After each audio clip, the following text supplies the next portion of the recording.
दूल्हे का फूफा। अरे रिन्नी बहू, तेरे फूफा ससुर आ रहे हैं। घर को फिर से चमका दे, दूध को फाड़ कर रसगुल्ला बना ले, और हाँ, आरती की थाली तैयार रखना। रिन्नी सर पर हाथ रख लेती है। क्या बात है माँ जी, अब तो बुआ जी की शादी को 30 साल हो गए, लेकिन फूफा जी की खातिरदारी तो ऐसे होती है जैसे।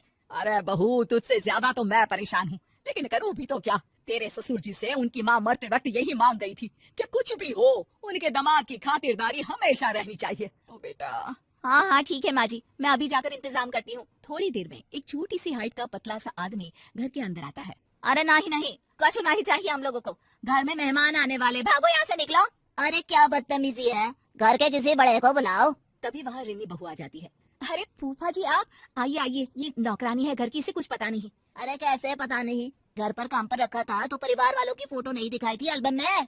अरे ला जी, अब हम एल्बम में फोटो क्यों देखें, काम करे कि रिश्तेदारी का पावर पॉइंट बनाए, हैं? बताओ तो जरा। तभी रिन्नी की सास आ जाती है। अरे बहुत बोलती है ये, अरे चुप हो जा यहाँ से। रिन्नी, आरती की थाली लिया, फूफा जी की आरती उतार ले। अब क्या, जितना उतारना था नौकरानी को आगे रखकर उतार ही दिया ना। न जाने किस घड़ी में इस घर की बेटी से ब्याह कर लिया, न माँ को सहूर था न ही भाभी को। माफ करिए जी, मैं अभी आई। किसी तरह घर के सभी सदस्य मिलकर फूफा जी को समझाते हैं, माफी मांगते हैं, और मिन्नतों के बाद। तो जीजा जी कैसे आना हुआ, बहन बता रही थी कोई खास काम है। वैसे तुम लोगों से क्या खास काम हो सकता है, खास काम तो खास लोगों से होता है, और तुम लोग ठहरे आम इंसान। रिन्नी पति की तरफ देखती है, पति उसे शांत रहने को कहता है। अब वैसे फूफा जी, मैंने बेटे की शादी तय कर दी है, शादी की तैयारी रखिएगा। अच्छा, क्या तैयारी करनी है? देखो पैसे वैसे चाहिए तो अभी बता दो, वैसे भी ससुराल इतना फक्कड़ रहा है कि बस पूछो मत। रिन्नी को आ जाता है गुस्सा। इज्जत जो आपको महाराज की तरह दे, वो ससुराल फक्कड़ कहाँ फूफा जी, और पैसे की जरूरत नहीं है, बस आप और बुआ जी आ जाइए, यही सम्मान होगा। आ जाएंगे, लेकिन कौन है लड़की वाले, और हाँ, मेरे जैसे ससुराल में शादी तो नहीं करती। अरे जीवन भर बीवी को तौर तरीके ही सिखाते रह गए।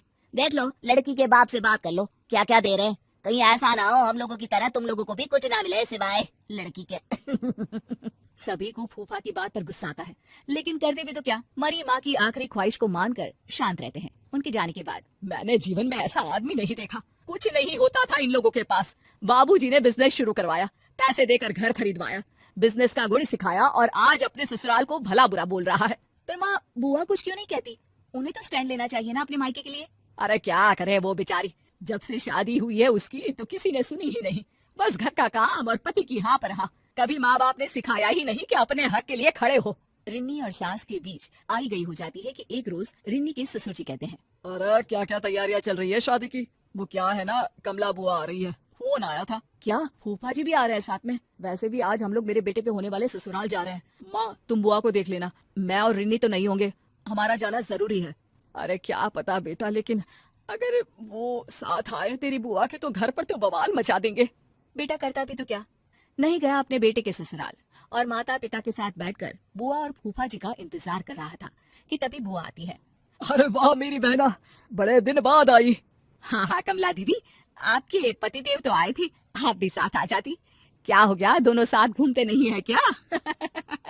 भाभी, वो आपने अपने पोते की शादी तय कर दी है ना, तो उसके लिए ही भेजे थे ये हमको। पर बुआ जी, हम लोगों को तो किसी भी चीज की जरूरत नहीं है, बेटे की शादी है, हाँ आप लोगों का आशीर्वाद चाहिए बस। भाभी की बात सुनकर बुआ की आंख में आंसू आ जाते हैं। अरे दीदी, मायके आई हैं, खुश होइए। बिटिया मायके आकर फ्री होती है, और आप है कि मन में भार ली हुई है। क्या हो गया बताइए? अरे क्या बताऊं भाभी, इन्होंने ही भेजा है, बोला है आप लोगों को साफ साफ बोल दूं कि शादी में ससुराल की तरफ से इनको सोने की चेन और 5,000 रुपए का चढ़ावा लड़की वालों से बोल कर दिलवा दे, नहीं तो ये शादी में नहीं आएंगे। मुझे भी धमकाया है कि नहीं तो मुझे अकेले ही भेज देंगे। और ये क्या बात होती है बेटा, हम लोगों ने तो किसी भी तरह के लेन देन के लिए मना कर दिया है। लड़की अच्छी है और उनकी माता पिता इतने सक्षम नहीं है। मैंने कुछ पैसे जमा किए हैं, वही आप लड़की वालों को बोलकर इन्हें दिलवा दीजिए ना, बाकी सोने की चेन का इंतजाम तो कर लूंगी मैं। अरे वो तो है मेरे पास, वही दे देंगे।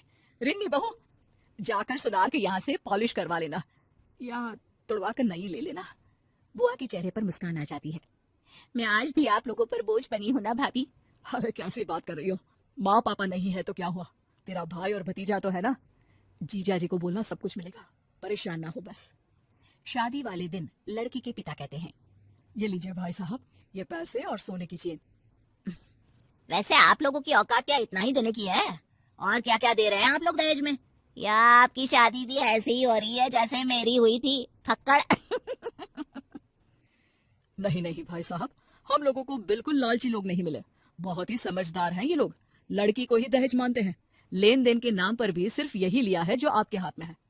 हम तो खुश नसीब है कि हम लोगों को कोई मांगने वाला नहीं, ससुराल के कंधे पर रहने वाला दामाद नहीं, बल्कि अपने बल पर अपनी बीवी को संभाल लेने वाला दामाद मिला है।